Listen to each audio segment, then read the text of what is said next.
Hello friends, welcome to my channel super સહેલિયા. હું પ્રીતિ પટેલ. આજે રોટલી ભાખરીનો જે લોટ વધ્યો હોય છે એમાંથી આપણે પરત પૂરી બનાવતા શીખીશું. તો આ મેં ભાખરીનો લોટ છે, એમાંથી મેં આ ભાખરી વણીને રેડી કરી છે. હવે આપણે એના ઉપર આ રીતે ઘી લગાવીશું.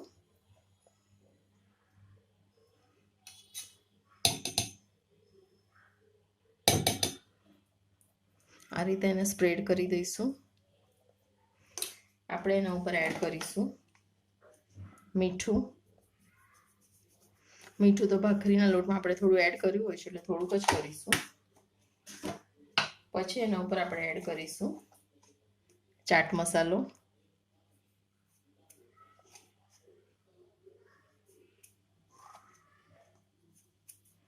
અને લાસ્ટમાં આપણે આની ઉપર એડ કરીશું પેપર પાવડર,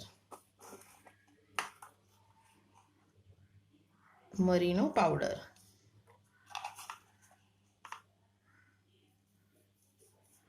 હવે આ બધું આપણે સરસ હાથથી જ સ્પ્રેડ કરી દઈશું.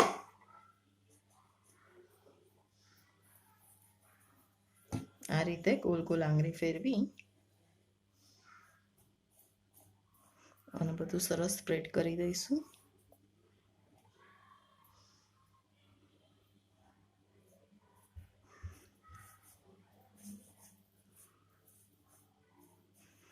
દરેક જગ્યાએ મસાલો જાય એવી રીતે. હવે આપણે આને રોલ કરીશું.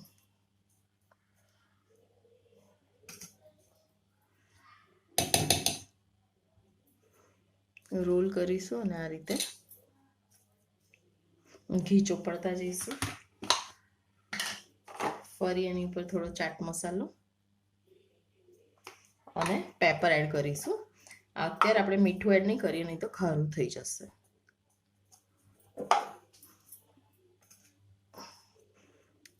એક લેયર પર કરવાનું, એકમાં નહીં કરવાનું. હવે આની પર આપણે કરીશું. ફરી પાછો ચાટ મસાલો અને મરી એડ કરીશું. ફરી પાછું એક આમ કરીશું અને હવે આની ઉપર પાછું લગાવીશું.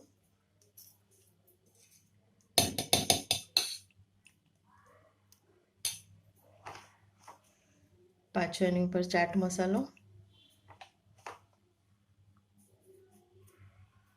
અને પેપર પાવડર, અને આ રીતે એને પેક કરી દઈશું.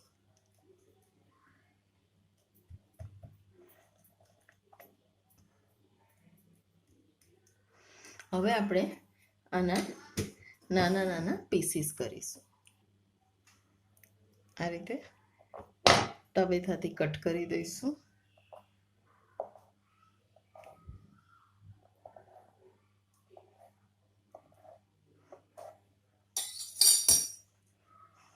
અને આપણે આમ જ દબાઈ દઈશું. એવી જ રીતે દરેકને આપણે આમ પ્રેસ કરી દઈશું.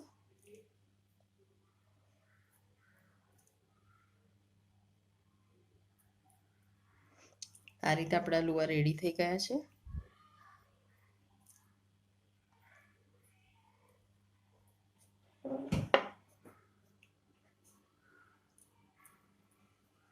આ રીતે આપણા લુવા રેડી થઈ ગયા છે. આપણે હવે એને આમ વણીશું. આ મેં રેડી કરીને રાખી છે.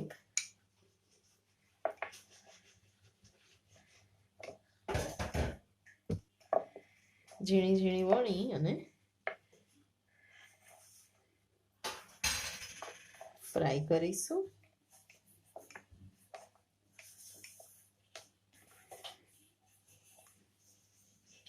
તો તેલ આપણે એક બાજુ ગરમ કરવા મૂકીશું.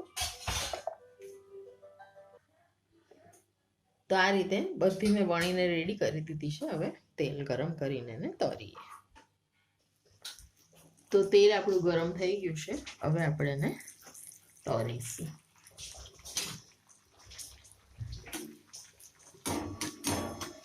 ધીરા તાપે જ તરીશું.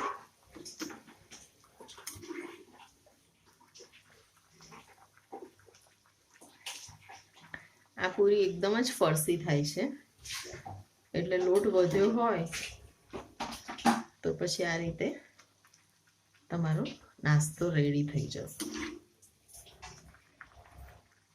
અમારા ઘરમાં તો વધારે ભાખરી બનાવીને મૂકીએ, રોટલી ભાખરી તો વપરાતી નથી, એટલે જોઈએ એટલી જ બનાવી અને પછી આવું કોકવાર વધ્યું હોય તો આ રીતે ફરસી પૂરી જેવું બનાવી દઈએ.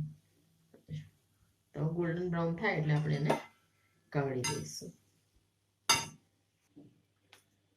તો ફ્રેન્ડ્સ, રોટલી ભાખરીના વધેલા લોટમાંથી તમે આવી રીતે સરસ પૂરી બનાવી શકો છો. પડવાળી પૂરી થશે સરસ અને બાળકોને ખૂબ જ ભાવે છે. તો ફ્રેન્ડ્સ, તમને મારી રેસીપી સારી લાગી હોય તો મારી ચેનલને લાઈક કરજો, શેર કરજો અને સબસ્ક્રાઈબ કરજો. Thank you.